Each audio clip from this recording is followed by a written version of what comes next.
میں غلام خواجہ ہوں، ہند ہے وطن میرا، میں غلام خواجہ۔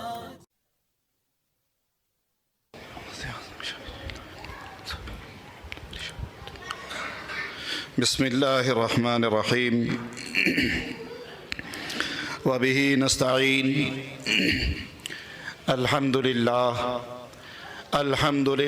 القادر المقتدر القدیر والصلاة والسلام على السید البشیر النذیر وعلى آلہ وبارث آلہ الامین المکین محی الدین برحمتک یا ارحم الراحمین۔ اما بعد فاعوذ باللہ من الشیطان الرجیم، بسم اللہ الرحمن الرحیم۔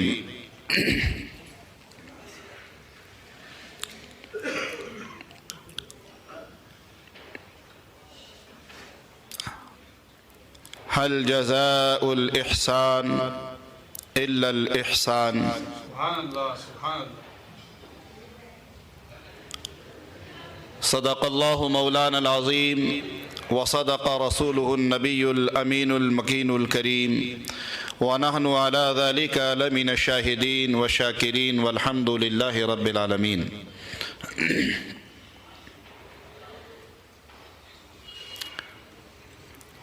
لائق صد حاسد احترام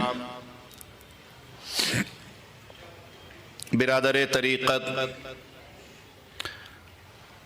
حضرت علامہ مولانا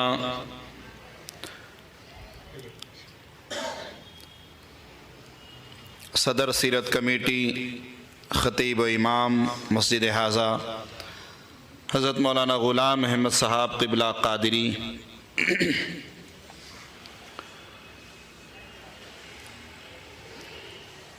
حاضرین و سامعین، السلام علیکم ورحمۃ اللہ وبرکاتہ۔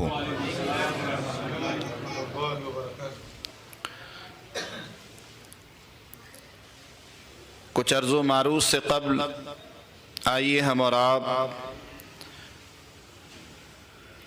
آقائے نامدار، مدینے کے تاجدار، دونوں عالم کے مالک و مختار، امام الانبیاء سید الاصفیاء حضور احمد مجتبی ارواحنا فدا محمد مصطفیٰ صلی اللہ تعالیٰ علیہ وسلم کی بارگاہ میں نذرانہ درود پیش کرنے کی سعادت حاصل کریں۔ پڑھیے اللہم صلی علی سیدنا و مولانا محمد وعلی آل محمد وبارک وسلم صلاۃ و سلاما علیک یا رسول اللہ یا حبیب اللہ صلی اللہ علیہ وسلم۔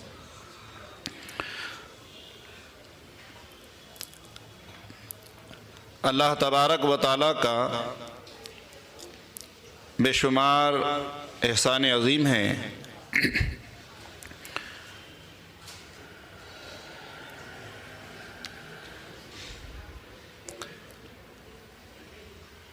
اللہ تبارک و تعالیٰ نے ہمیں اس بابرکت، بامقصد، بامراد محفل میں حاضر ہونے کی سعادت عطا فرمائی۔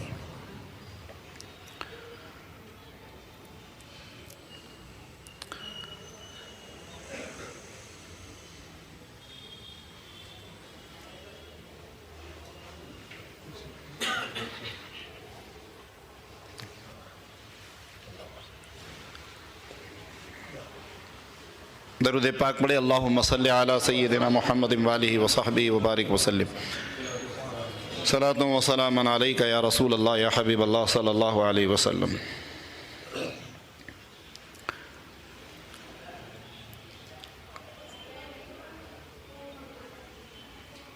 پچھلے 5 دنوں سے متواتر طور پر آپ حضرات عطائے رسول والی ہند، ہند الولی، ہند کے شہنشاہ بادشاہ، خواجہ خواجگان، خواجہ چشت عطائے رسول حضرت خواجہ معین الدین حسن حسنی حسینی سنجری اجمیری رضی اللہ تعالیٰ عنہ و ارضاہ عنا کی بارگاہ میں الگ الگ موضوع کے تحت عنوانات کے تحت خطابات سماعت کر رہے تھے،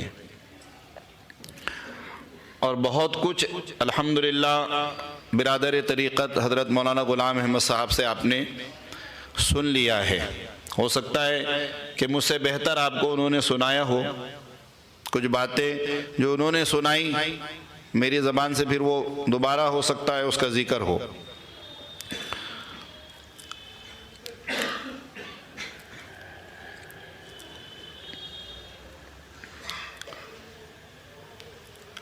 آج ہم اور آپ جو یہاں جمع ہوئے ہیں،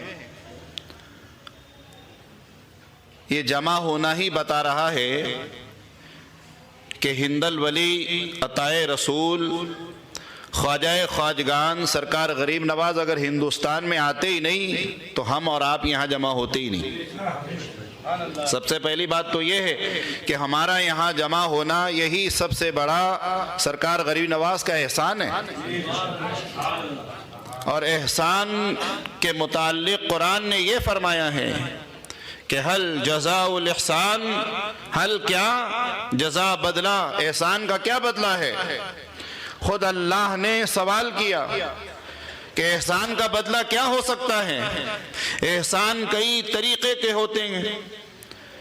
کوئی انسان نابینا ہے، آپ نے ان کا ہاتھ پکڑ کر راستہ پار کرا دیا، یہ ان پر احسان ہو گیا۔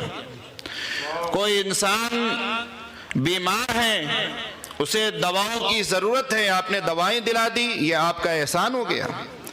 کوئی انسان آپ کے پاس قرض طلب کرنے آیا، آپ نے اس کو قرض دے دیا، یہ آپ کا احسان ہو گیا۔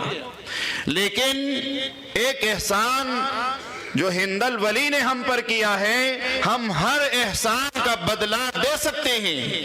کسی سے قرض ہم نے لیا ہے، اس کا احسان ہے، ہم نے اس کے وقت پر اس کو قرض دے دیا، احسان کا بدلہ ہو گیا۔ کسی نے ہماری بیماری میں ہماری تیمارداری کی، عیادت کی، ہم اس کی بیماری میں اس کی تیمارداری اور عیادت کے لیے پہنچ گئے، احسان کا بدلہ ادا ہو گیا۔ غرض کے دنیا میں ہر احسان کا بدلہ انسان چکا سکتا ہے، لیکن ایک ایسا احسان، اور قرآن کہتا ہے کہ احسان کا بدلہ احسان ہونا چاہیے، لیکن غریب نواز نے تو ایسا احسان کیا ہے کہ ہم اس احسان کا بدلہ دے ہی نہیں سکتے۔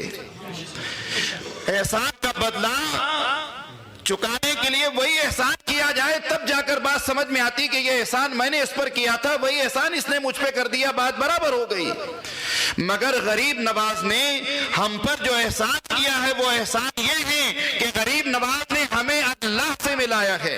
غریب نواز نے ہمارے قلب میں نبی کریم کی محبت کو ڈالا ہے۔ یہ ایسا احسان ہے کہ ہم مرتے دم تک کیا مرنے کے بعد بھی ادا نہیں کر سکتے۔ ہر احسان کا بدلہ ہے، لیکن غریب نواز کا ایسا احسان ہم مسلمانوں پر ہے کہ ہم چکا نہیں سکتے۔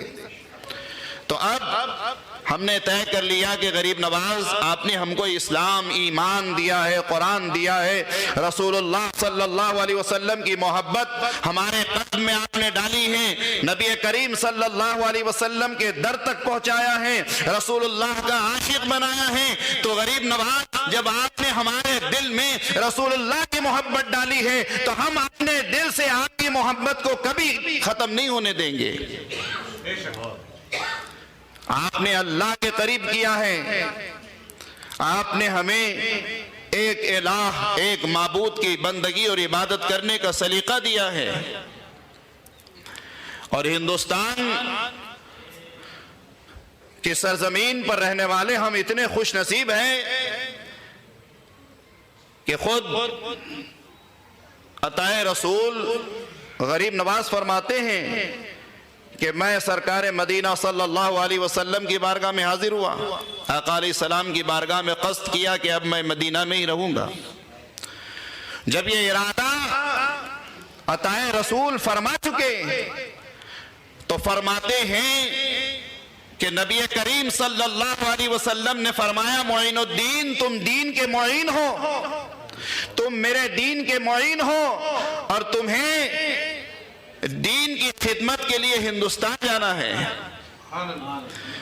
ہندوستان کی سرزمین کتنی خوش نصیب ہے کہ رسول اللہ کے اشارے سے غریب نواز ہندوستان کی سرزمین پہ تشریف لائے، اور ہندوستان والوں کو غریب نواز نے ایسے نوازا، ایسی دولت دی ہے، ایسی دولت دی ہے کہ جو ساری زندگی انسان کمائی کرے، روپیہ پیسہ جمع کرے، اور پھر اس دولت کو خرچ کرنے کے بعد کہے کہ جو غریب نواز نے دیا ہے کوئی نہیں دے سکتا۔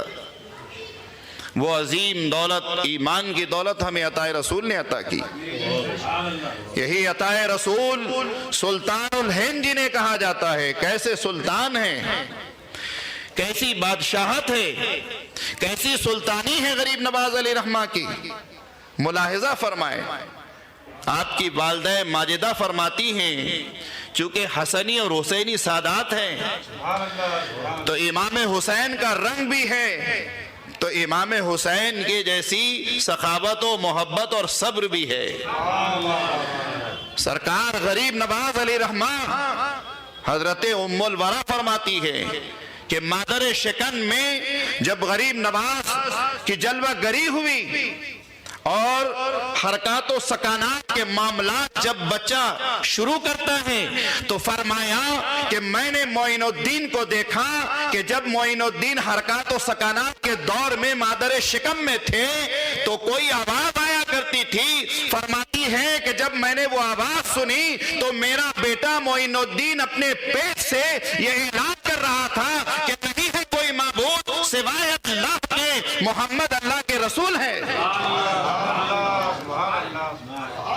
معین الدین ایسے ہی معین الدین نہیں ہو گئے، ابھی دنیا میں جلوہ گری نہیں ہوئی تو ماں کے پیٹ سے یہ اعلان کر رہے ہیں کہ معین الدین ایک اللہ کی عبادت کرنے والا ہے، اور یہی ایک اللہ کی عبادت کرنے اور ایک الہ کو ماننے کا پیغام لے کر سرزمین مدینہ سے حکم رسول اللہ سے اللہ کی الوہیت کا اعلان کرنے آنے والا ہے۔ معین الدین اسی لیے نہیں کہا جاتا ہے، یہی عطا رسول ہیں۔ 3 سے 4 سال کی عمر مبارکہ ہے، سخاوت کا حال یہ ہے، محبت کا عالم یہ ہے کہ آپ اپنے ہم عمر بچوں کو گھر پہ لاتے ہیں اور کھانا کھلاتے ہیں۔ سخاوت کا عالم یہ ہے، محبت کا عالم یہ ہے، عطا کرنے کا عالم یہ ہے کہ وہ نہ عطا کرے کہ اللہ کے رسول نے آپ کو عطا فرمایا ہے۔ عطا رسول کا جو لقب ملا ہے تو پھر عطا کرنے والی شخصیت بھی معین الدین جیسی ہے۔ عید کے لیے تشریف لے جا رہے ہیں، راستے میں ایک نابینا لڑکے کو دیکھا جو بیٹھا ہوا ہے، رو رہا ہے، کپڑے پھٹے پرانے پہنے ہوئے ہیں۔ غریب نواز قریب گئے اور سلطان الہند، یہ کیسے سلطان ہیں؟ آج بادشاہ اپنی فیسلٹیز دیکھتے ہیں، اپنی رہائش بہتر ہو، اپنے کپڑے بہتر ہو، ہمارا کھانا بہتر ہو، مگر یہ کیسا سلطان الہند ہے، یہ کیسا سلطان ہے کہ جا رہا ہے تو اس غریب بچے پر بھی نظر پڑ رہی ہے، اس نابینا رعایا کو بھی دیکھ رہا ہے اور پوچھ رہا ہے کہ کیا سبب ہے رونے کا۔ فرمایا کہ آج عید کا دن ہے، ہر کوئی نئے کپڑے پہنے ہوئے خوشی کے ساتھ عید منا رہا ہے، میرا تو کوئی ہے نہیں معین الدین۔ سرکار سلطان الہند نے اس نابینا بچے کو اپنے ساتھ اپنے گھر لے آئے اور اپنے کپڑے جو نئے کپڑے تھے اس بچے کو دے دیے اور فرمایا اب تمہاری عید نئے کپڑے میں ہو گئی۔ یہ سخاوت کا عالم ہے غریب نواز علیہ رحمت والرضوان کا۔ اللہ نے سارے علوم آپ کو عطا فرمائے، جب سارے علوم کی تکمیل ہو گئی 15 سال کی عمر مبارکہ میں جو سنجر کی سرزمین پر، سجستان کی سرزمین پر 14 رجب المرجب 537 ہجری کو جس کی ولادت باسعادت ہوئی، وہ معین الدین چشتی 15 سال کی عمر مبارکہ میں جب پہنچتے ہیں تو والد گرامی کا سایہ سر سے اٹھ گیا۔ ابھی کچھ سال گزرے تھے کہ پھر والدہ کا بھی سایہ اڑ گیا. اللہ کی عبادت و ریاضات و مجاہدات میں مشغول ہیں اور خدمت کر رہے ہیں. اسی دوران حضرت ابراہیم قندوزی تشریف لاتے ہیں.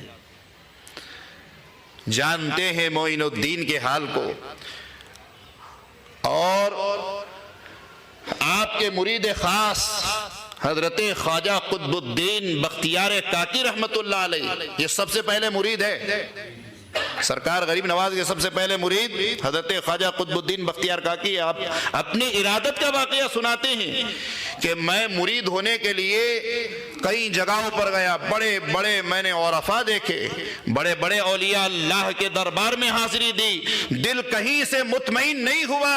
مگر فرماتے ہیں کہ جب میں نے غریب نواز کو بس ایک نگاہ دیکھا، اپنا دل غریب نواز پر نچھاور کر دیا، اپنی جان غریب نواز کو دے دی، قدموں میں آ کر ارادت میں داخل ہو گیا، بیعت کر لی غریب نواز کی. اور فرماتے ہیں کہ پھر اس ارادت کا اثر بھی میں نے دیکھا ہے. حضرت خواجہ قطب الدین بختیار کاکی فرماتے ہیں کہ غریب نواز اپنے مریدوں سے اتنی محبت فرماتے تھے کہ انہیں اتنا نوازتے تھے کہ کمال کو پہنچ جایا کرتے تھے. حضرت بابا فرید کے بارے میں فرماتے ہیں کہ حالت عالم شباب میں، جوانی کے عالم میں آپ مجاہدات اور ریاضات کر رہے تھے.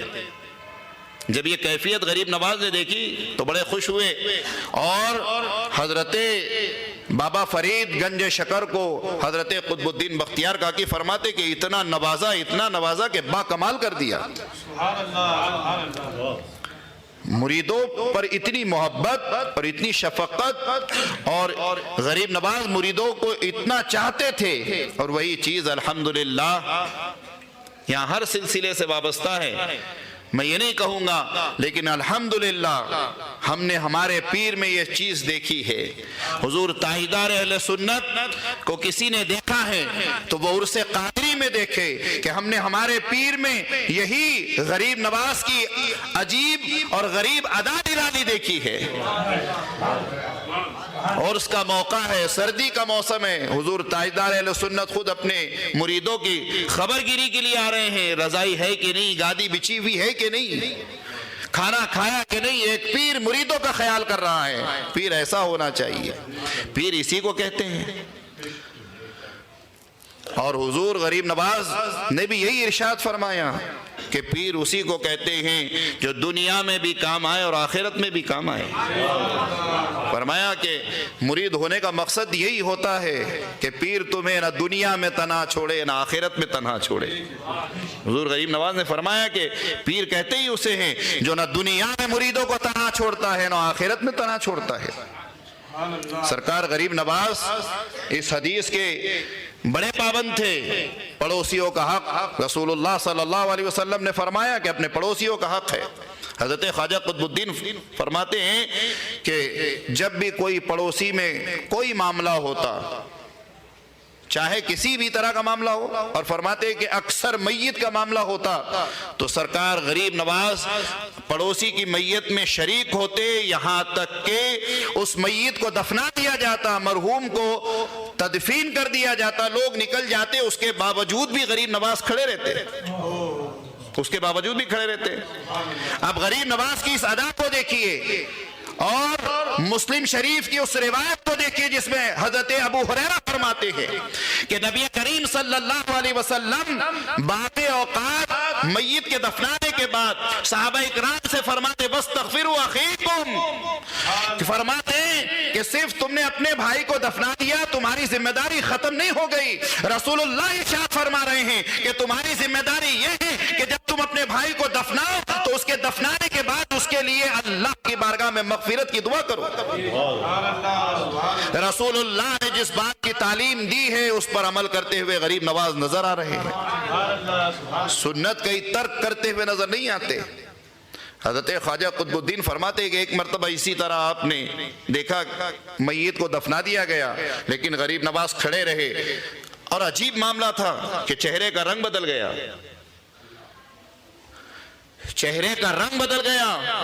جب میں نے دیکھا تو حضرت خواجہ قطب الدین کہتے کہ کیا معاملہ ہے؟ پھر تھوڑی دیر بعد دیکھا تو پھر آپ مسکرانے لگے، اور مسکرا کر فرمایا قطب الدین کہ بڑا عجیب معاملہ ہے پیری مریدی کا۔ عطائے رسول فرما رہے کہ بڑا عجیب معاملہ ہے پیری اور مریدی کا۔ فرمایا کہ پیری مریدی یہ ہے قطب الدین کہ جب اس میت کو دفنا دیا گیا تو اس کی قبر میں عذاب کے فرشتے آئے تھے اور عذاب دینے والے تھے۔ ابھی عذاب کے فرشتے اسے عذاب کرتے اس سے پہلے میں نے دیکھا کہ میرے مرشد حضرت عثمان ہارونی بھی قبر میں جلوہ گر ہے۔ میرے مرشد قبر میں تشریف فرما ہے اور فرما رہے ہیں فرشتوں سے کہ اسے عذاب نہیں دیا جائے گا، یہ میرا مرید ہے، یہ مجھ سے بیعت ہوا ہے۔ جب یہ بات حضرت عثمان ہارونی نے کہی تو فرشتوں نے کہا کہ حضور ٹھیک ہے یہ آپ کا مرید ہے، لیکن یہ آپ کے راستے پہ چلا نہیں کرتا تھا، یہ تو آپ کے راستے پہ چلتا نہیں تھا۔ اس کے باوجود غریب نواز فرماتے ہیں کہ ہاں پیر اسی کو کہتے ہیں۔ فرمایا کہ ہاں میرے راستے پہ چلا نہیں کرتا تھا، لیکن اس فقیر سے اس کی نسبت لگی ہوئی ہے، اسی نسبت کے خاطر اس پہ عذاب نہیں ہوگا۔ اللہ کی بارگاہ سے حکم ہوا کہ جو میرا عثمان کہتا ہے، فرشتوں سے فرمایا کہ اس کی حکم کی تعمیل کی جائے اور عثمان کے مرید کو عذاب نہ دیا جائے۔ سبحان اللہ، سبحان اللہ۔ ذرا غور فرمائیے، سرکار غریب نواز سلطان الہند، وہ کیسی نگاہ تھی، قبر میں کیا ہو رہا ہے؟ ہم کئی میت دفناتے، کئی مردوں کو ہم نے ڈال دیا قبر میں، مگر نہیں جانتے کیا ہو رہا ہے اندر۔ بڑے سے بڑے مفتی کو آپ پوچھ لیجئے بھائی بتائیے اندر کیا ہو رہا ہے، نہیں بتا سکتا۔ لیکن غریب نواز کی نگاہ وہ کیسی نگاہ فراست تھی۔ حدیث قدسی ہے، اللہ فرماتا ہے یتقرب الی بالنوافل فکنت سمعه الذی یسمع بها وبصره الذی یبصر بها۔ یقیناً نگاہیں غریب نواز کی ہیں، مگر دیکھنے کی قدرت اب اس میں اللہ کی آ چکی ہے۔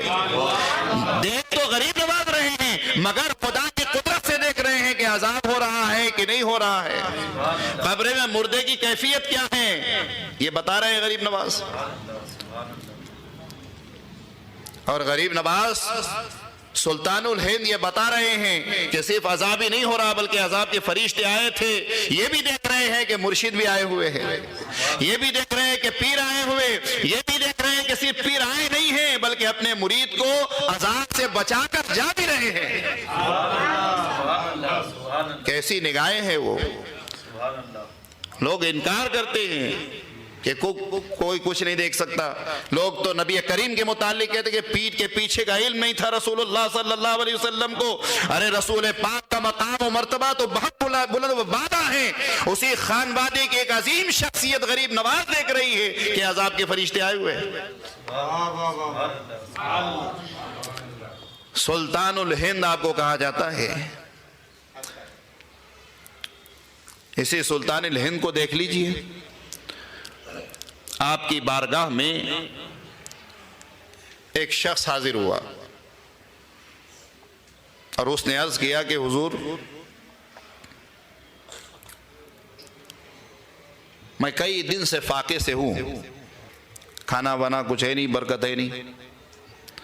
تو غریب نواز علیہ رحمت و رضوان نے اس سے فرمایا کہ اپنے گھر جانا اور 11 مرتبہ سورہ اخلاص پڑھنے کا معمول بنا لینا۔ صبح 11 مرتبہ پڑھ لیا کرنا، رات میں 11 مرتبہ پڑھ لیا کرنا، اور فرمایا کہ باوضو سو جایا کرنا۔ سرکار غریب نواز سلطان الہند نے جب یہ وظیفہ عطا فرمایا تو اس کے بارے میں حضرت بابا فرید گنج شکر فرماتے ہیں کہ اس شخص نے کہا کہ اس کے بعد سے متواتر 60 سال تک میرے گھر میں کبھی فاقے کی نوبت نہیں آئی۔ یہ غریب نواز کا دیا ہوا نسخہ تھا۔ کیسی زبان میں تاثیر رکھی ہے اللہ نے سلطان الہند کے۔ یہی عطائے رسول والی ہند فرماتے ہیں نماز کے متعلق کہ نماز کی حفاظت کرو اور نماز ایسی پڑھو جو اللہ کی بارگاہ میں قابل قبول ہو۔ آپ فرماتے ہیں کہ انسانوں میں سب سے بہترین انسان وہ ہیں جو اہل علم کی عزت کرے، احترام کرے۔ اسی کے متعلق حضور غریب نواز نے فرمایا کہ 3 چیزوں کو دیکھنا عبادت ہے۔ فرمایا کہ کعبۃ اللہ کو دیکھنا عبادت، قرآن مجید کو دیکھنا عبادت، اسی طرح فرمایا علماء کے چہرے کو دیکھنا عبادت۔ تو آپ کے پاس ایک الحمدللہ جید عالم موجود ہے، مستند مفتی موجود ہے، ان کے چہروں کو دیکھنا عبادت ہے۔ یہ میں نہیں کہہ رہا ہوں، یہ سلطان الہند کہہ رہے ہیں جنہوں نے آپ کو اسلام دیا ہے۔ اور اگر ان کا احسان مانتے ہو تو پھر ان کے فرما بردار بنو۔ غداری کرو گے تو ہندوستان میں کیا کہیں جگہ نہیں ملے گی۔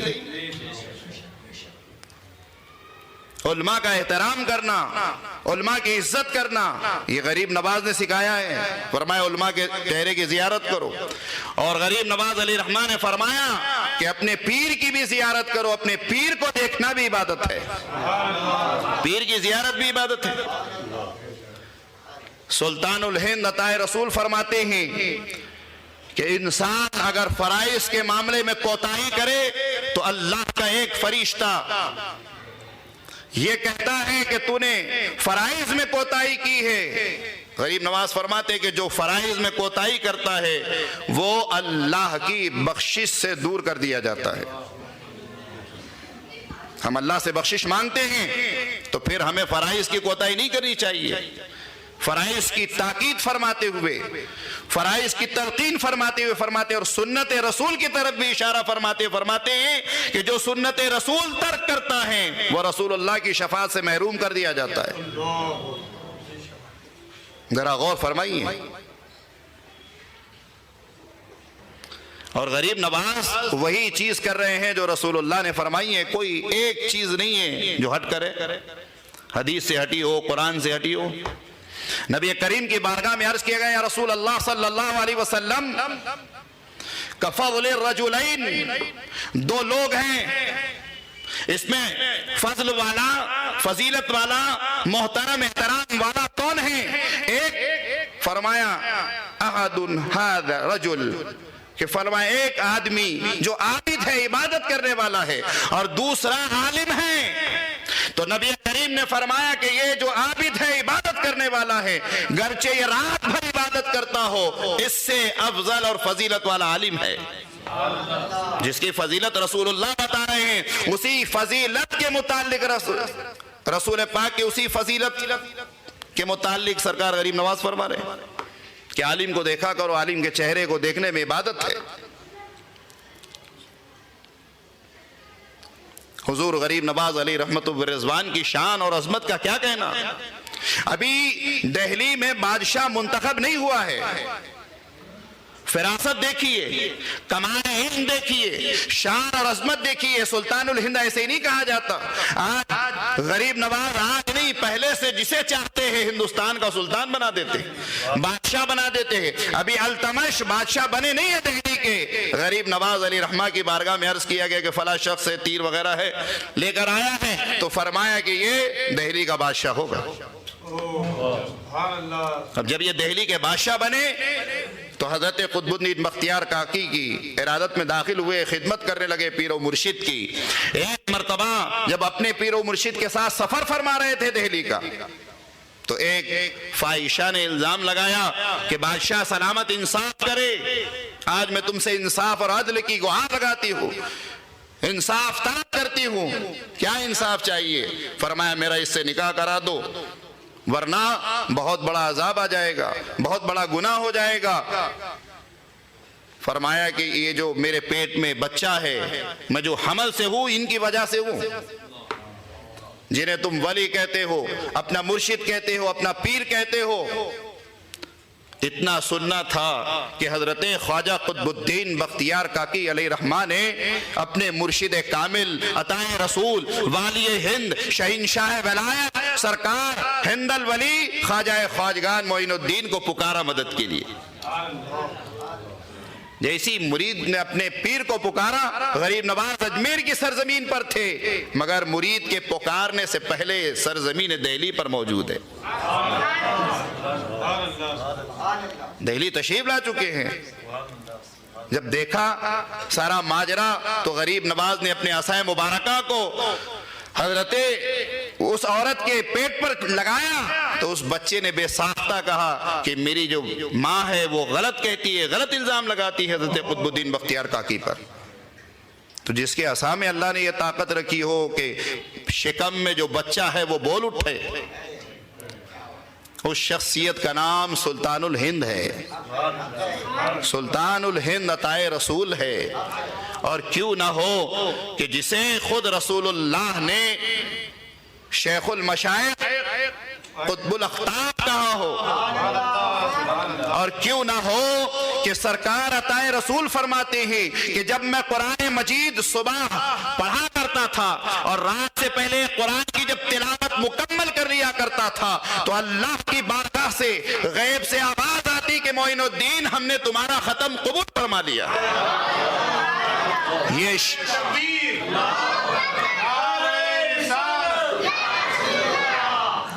یہ شان ہے غریب نواز کی کہ صبح قرآن مجید کی تکمیل فرما رہے ہیں تو رات میں ایک مکمل قرآن مجید کی تلاوت فرما رہے ہیں، اور فرماتے ہیں غریب نواز کہ جب میں قرآن مکمل کرتا تو کہتے تیرا ختم قبول کر لیا گیا۔ بتاؤ دنیا میں کون ہے ایسا کہ جس سے یہ کہا گیا ہو کہ تم نے جو قرآن پڑھا ہے وہ قبول ہو گیا؟ یہ تو غریب نواز کی شان ہے، اور یہی غریب نواز فرماتے ہیں کہ قرآن پڑھنے والے کو دوگنا ثواب اللہ عطا فرماتا ہے۔ ایک ثواب یہ کہ وہ قرآن کو دیکھتا ہے، قرآن کو دیکھنے کا اللہ اس کو اجر عطا کرتا ہے، اور ایک ثواب یہ کہ قرآن کو پڑھتا ہے۔ تو یہاں غریب نواز اس طرف اشارہ بھی کر رہے ہیں، یہ درس اور تعلیم بھی دے رہے ہیں اپنے چاہنے والوں کو کہ دیکھو قرآن سے محبت کرو، قرآن پڑھنے والے بنو، قرآن سمجھنے والے بنو، قرآن کی باتوں پر عمل کرنے والے بنو۔ قرآن پڑھو گے تو زندگی سمجھو گے۔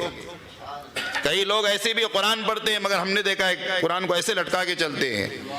جو قرآن پڑھ رہے ہیں اور قرآن ان کو قرآن کا ادب نہ سکھائے تو ان کا قرآن پڑھنا کیا کام کا؟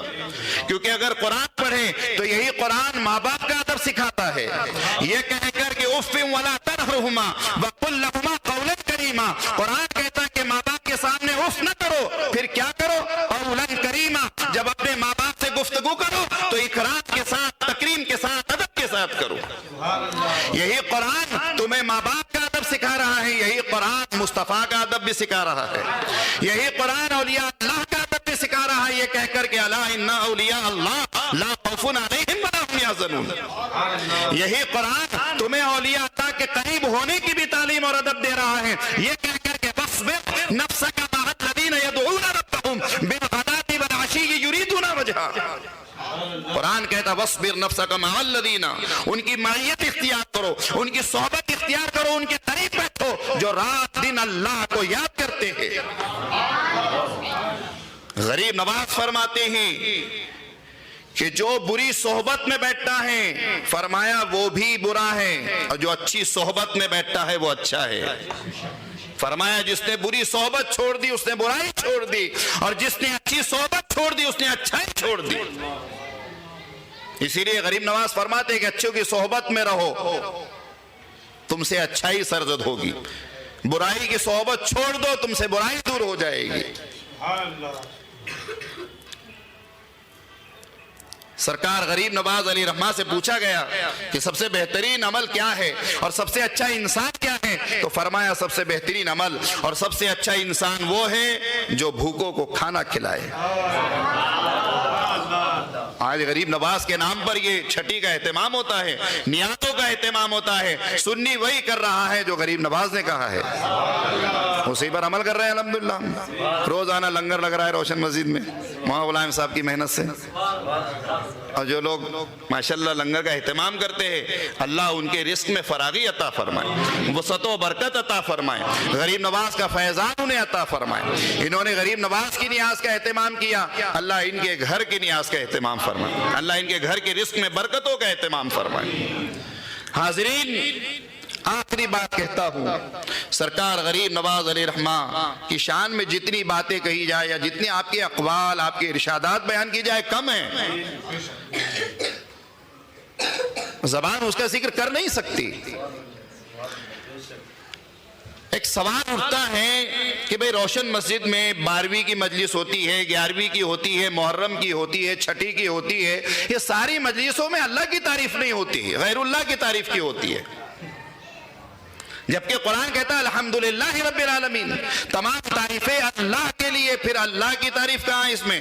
یہ تو جب سے آپ بھی کہیں گے ہاں صحیح بات ہے بھائی، جب سے آپ صرف غریب نواز کر رہے ہیں، اس میں اللہ کی تعریف ہے کہاں؟ 12ویں میں مصطفیٰ کیا گیا، محمد رسول اللہ کہا گیا، خاتم النبیین کہا گیا، رسالت ماں کہا گیا، کہیں خدا نہیں۔ 11ویں شریف میں کسی نے عبد القادر کہا، کسی نے غوث اعظم کہا، کس نے پیران پیر کہا، وہاں پر بھی نہیں، تو پھر یہ تو شرک ہو گیا۔ تو قرآن کہتا ہے الحمدللہ رب العالمین، یقیناً حقیقی تعریف اللہ کے لیے ہے، لیکن غریب نواز کی تعریف نہیں ہے، حقیقت میں غریب نواز کو بنانے والے اللہ کی تعریف ہے، کیونکہ جب انسان دیکھے گا کہ یہی معین الدین بسم اللہ کہہ کر اگر پیتل کی گائے کو چھو دے اور وہ گائے دودھ دے تو کہنے والا یہ کہے گا کہ آپ معین الدین کے ضرور ہیں، مگر معین الدین جس کو رب مانتا ہے، جس کو اللہ مانتا ہے، جس کے نام سے کہا ہے، جس کا نام کیا بسم اللہ کہا ہے، اس نام کی یہ تاثیر ہے کہ گائے بے جان ہے تب بھی دودھ دے رہی ہے۔ تو انسان بے ساختہ کہے گا کہ یقیناً معین الدین کی تعریف نہیں ہے، معین الدین نے بسم اللہ کہہ کر دودھ نکالا ہے تو اللہ کے نام کی تعریف ہو گئی۔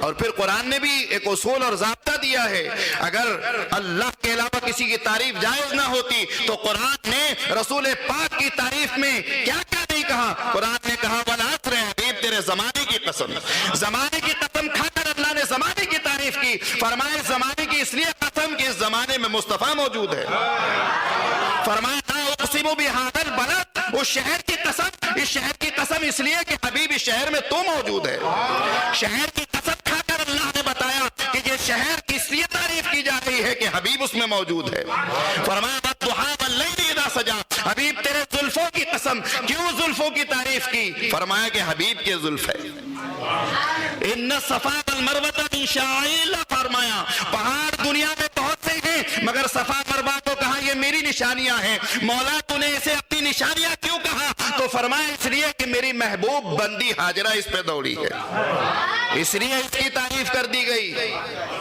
فرمایا واتخذوا من مقام ابراہیم مصلی، وہ مقام جس پر کھڑے ہو کر ابراہیم نے کعبہ کو تعمیر کیا اس کی قرآن نے تعریف کی، کیوں تعریف کی؟ مقام ابراہیم تو غیر اللہ ہے، صفا مروہ غیر اللہ ہے، اللہ کے رسول کا زمانہ غیر اللہ ہے، لیکن پھر اس کی تعریف کیوں کی؟ تو قرآن نے کہا تعریف اس لیے کی گئی ہے زمانے کی، شہر کی، کیونکہ بنانے والی ذات اللہ کی ہے۔ تو غریب نواز کی جو مجلس سجائی ہے ہم نے، ہماری کیا اوقات و حیثیت ہے کہ ہم غریب نواز کا ذکر کریں اور سنیں؟ یہ تو ہماری سعادت مندی ہے۔ جامع ترمذی کی حدیث ہے، اللہ کے رسول فرماتے ہیں ذکر الانبیاء من العبادہ، جو اللہ کے نبیوں کا ذکر کرتا ہے حقیقت میں انبیاء کا ذکر نہیں ہوتا، وہ بلکہ اللہ کی عبادت کیا کرتا ہے۔ فرمایا ذکر الصالحین کفارۃ الذنوب، اور جو غریب نواز کا ذکر کرتا ہے وہ غریب نواز کا ذکر نہیں کرتا، اپنے گناہوں کا کفارہ کرتا ہے۔ اللہ تبارک و تعالی حضرت جبریل سے فرماتا ہے احب اللہ فلانا، کہ میں فلاں سے محبت کرتا ہوں، فاحببہ، اے جبریل تو بھی اس سے محبت فرما جس سے میں محبت کرتا ہوں۔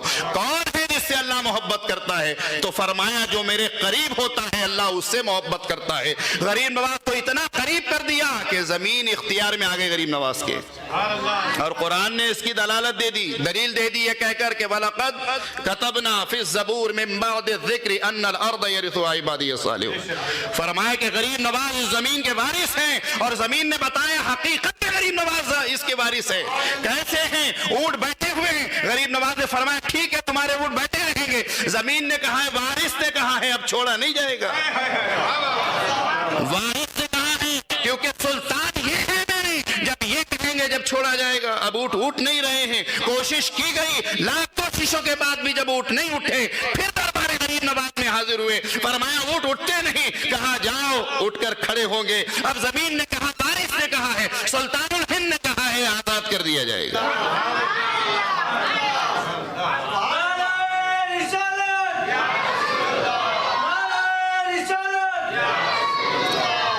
غوث کو یا غوث کہتے کہتے ہو جاتے ہیں غوث، خواجگی مل جاتی ہے، تو خواجہ کا دم بھر کے دیکھ۔ وما علینا الا البلاغ، والسلام علیکم ورحمۃ اللہ۔